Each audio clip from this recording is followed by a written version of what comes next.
Nous débutons aujourd'hui l'examen en deuxième lecture de ce projet de loi relatif aux retraites. Alors qu'attendons-nous de cette deuxième lecture? De redonner au Parlement son caractère législatif et ne pas en faire une simple chambre d'enregistrement de ce projet de loi. Aussi, nous entamons ces débats non résignés, car nous avons encore des amendements à défendre. Des vraies avancées ont été obtenues au Sénat au milieu du grand détricotage réalisé par les différents groupes parlementaires. Ainsi, la consultation du médecin du travail lors de la définition des postes à caractère pénible, l'encadrement du refus par les employeurs du passage à temps partiel pour les salariés ayant cumulé suffisamment de points sur leur compte pénibilité, ou encore un rapport sur le cumul emploi-retraite pour les artistes interprètes en CDI. Mais surtout, les articles 2 et 4 ont été supprimés. Que dire qui n'a déjà été dit au sujet de ces deux articles? L'article 2 prévoit l'allongement de la durée de cotisation progressivement de 41 à 43 ans. 2 ans de cotisation supplémentaires pour nos concitoyens et particulièrement pour nos concitoyennes. Je le précise volontairement car cela n'a rien d'anodin. En effet, soyons lucides, qui va pâtir le plus de cet allongement? Le cadre supérieur passionné par son travail, propriétaire d'une résidence principale? Évidemment non. Ce seront les salariés, quand ils le sont encore, les plus précaires, les moins formés, ayant eu une carrière heurtée, pour ne pas dire chaotique.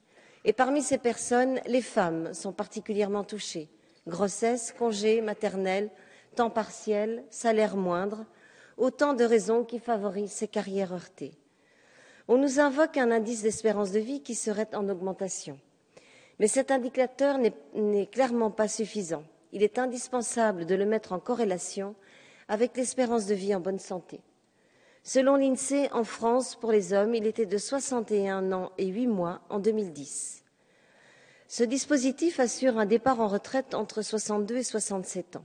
Et même si l'espérance de vie en bonne santé continue d'augmenter, vous conviendrez, Madame la Ministre, que la retraite a peu de chances de se transformer en période de repos bien méritée.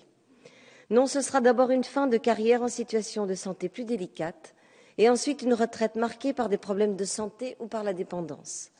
Alors certes, le cadre supérieur que j'évoquais tout à l'heure devrait connaître une retraite paisible, plus favorable, avec une espérance de vie en bonne santé supérieure à la moyenne, mais ceux qui subissent le chômage, qui ont vécu des carrières heurtées, de la pénibilité, mais pas suffisamment pour s'assurer un départ en retraite anticipé, quel est-il leur avenir en retraite à eux?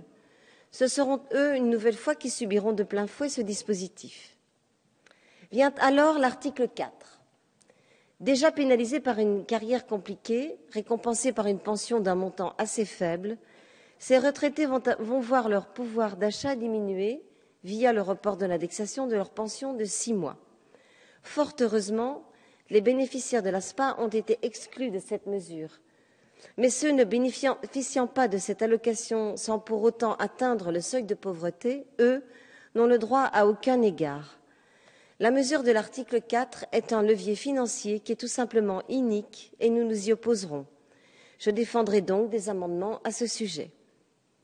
Pour contrebalancer ces mesures de financement, des mesures plus sociales sont proposées.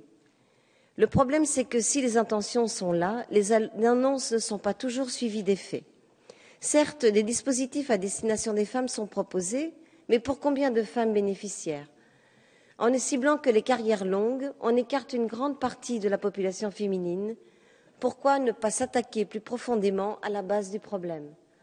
Je suis bien consciente qu'un projet de loi égalité femmes-hommes est en pleine navette, mais sincèrement, ne pouvait-on pas insérer un article qui aurait pour objectif l'instauration d'un dispositif d'égalité salariale entre les hommes et les femmes, faute de quoi l'employeur verrait ses cotisations patronales retraite augmenter? Ne pouvait-on accepter un rapport démontrant l'impact des 100 meilleurs trimestres plutôt que des 25 meilleures années dans le calcul du montant de la pension?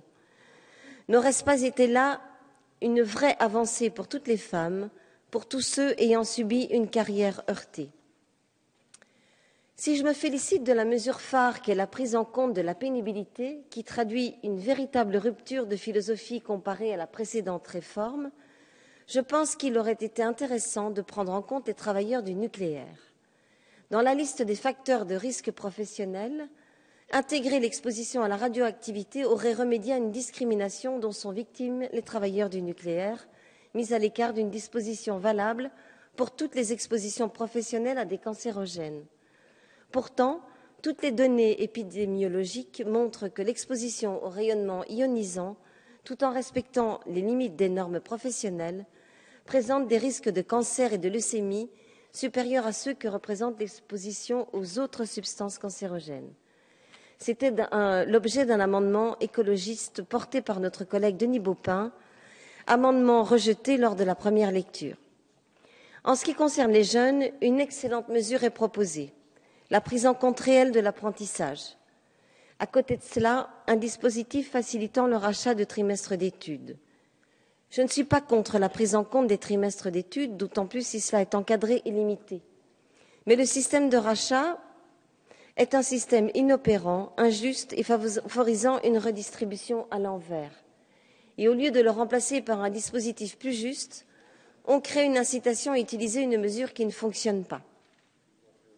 Alors qu'enfin les revendications des stagiaires et leurs demandes de prise en compte des stages sont entendues, on fait appel au même dispositif de rachat.